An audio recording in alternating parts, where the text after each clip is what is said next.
अस्सलाम वालेकुम, welcome to my channel. आइए देखते हैं कि आज हमारे किचन में क्या बनने जा रहा है। लेकिन ठहरिए ज़रा, please don't forget to like, share and subscribe. Thank you. जी जनाब, आज हम बनाने जा रहे हैं कचुम्बर सैलेड, जो कि बहुत मज़े का बनता है, जूसी एंड क्रंची। इसे यखनी पुलाव के साथ भी बनाया जाता है, दाल चावल के साथ तो बहुत मज़े का लगता है। इसके अलावा कढ़ाई गोश्त के साथ भी कभी कभी चल जाता है।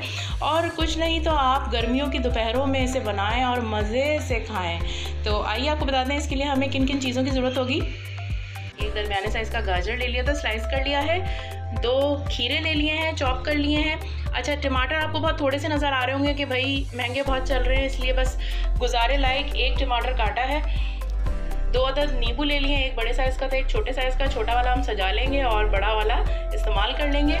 थोड़ा सा हरा धनिया, बारीक कटी हुई हरी मिर्च, पुदीना फ्रेश लें, ज़्यादा अच्छा लगेगा।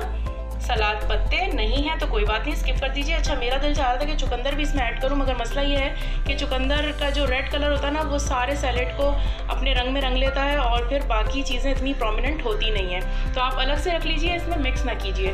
नमक हमें चाहिए होगा इसकी ज़रूरत, काली मिर्च और कचुम्बर का मेन पार्ट प्याज। यहाँ मैंने प्याज को भगार वाले स्टाइल में काटा हुआ है, जिसे खड़ी प्याज कहते हैं। सलाद में हमेशा गोल प्याज डलती है, लेकिन आज इस सैलेड में हम खड़ी प्याज डालेंगे। उसकी क्या लॉजिक है, वो ये है कि सैलेड में ज़रा सी बात है, हम नमक शामिल करेंगे। नमक डालने से क्या होता है कि प्याज सोगी हो जाती है, बहुत नरम सी, और मज़ा नहीं देती, क्रंची नहीं रहती।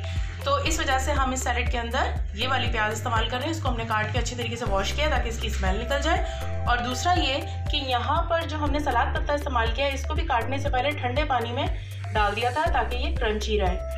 साथ ही हमें एक मिक्सिंग बोल चाहिए जिसमें हम प्रेजेंट करेंगे, और क्लिंग फिल्म शीट लगा के हम फ्रिज में रख देंगे ताकि जिस वक्त हम निकालें तो ये एकदम से फ्रेश का फ्रेश हो।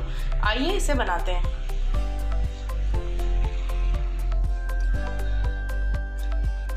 यहाँ हमने तमाम वेजिटेबल्स इस मिक्सिंग बोल में शामिल कर दिए हैं और अब इसमें हम डालने लगे हैं 1 टीस्पून के करीब काली मिर्च, साथ ही थोड़ा सा नमक,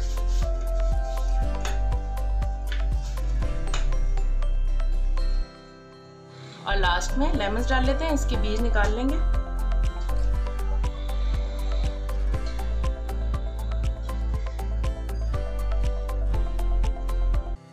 और अब इसे मिक्स कर लेते हैं।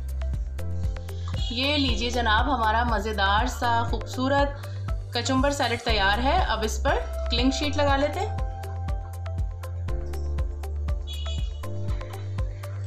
लेमन सजा देंगे इसके दोनों कॉर्नर्स पे। चलिए अब इस पे लगा लेते हैं हम ये क्लिंग। एक दफ़ा का ख़र्चा है, लेकर आ जाइए, महीनों चलता है, प्रेजेंटेशन बहुत अच्छी आती है। और दूसरा ये कि इस सैलेड को हमने फ्रिज में रखना है, नमक इसमें डाला हुआ है। तो क्या होगा कि अगर हम ये नहीं लगाएंगे तो सारी वेजिटेबल्स फ्रिज की ठंडक से सोगी हो जाएंगी। इसे लगाने से देखें, एक तो कितनी खूबसूरती आ गई, और दूसरा ये कि अब आप 24 घंटे भी इसको फ्रिज में रखेंगे ना, तो कोई भी इसका कुछ नहीं बिगाड़ सकता। और कोई भी कुछ बिगाड़ने से मकसद ये कि जो चलते फिरते फ्रिज खोल के आदत होती है ना कुछ लोगों की, या घर में कोई ना कोई ऐसा फर्द होता है जो आपको चिढ़ाता है हाथ डाल के चीज़ खाने वाला, उससे भी आप बचे रहेंगे। तो लीजिए जनाब, ये हमारा ज़बरदस्त सा कचुम्बर सैलेड तैयार है। ज़रूर ट्राई कीजिएगा और मुझे बताइएगा कमेंट सेक्शन में कि आपको कैसा लगा, और जो मैंने तरीका आपको बताया है इसे क्रंची रखने का, उस तरीके से क्रंची रहा या नहीं। शुक्रिया।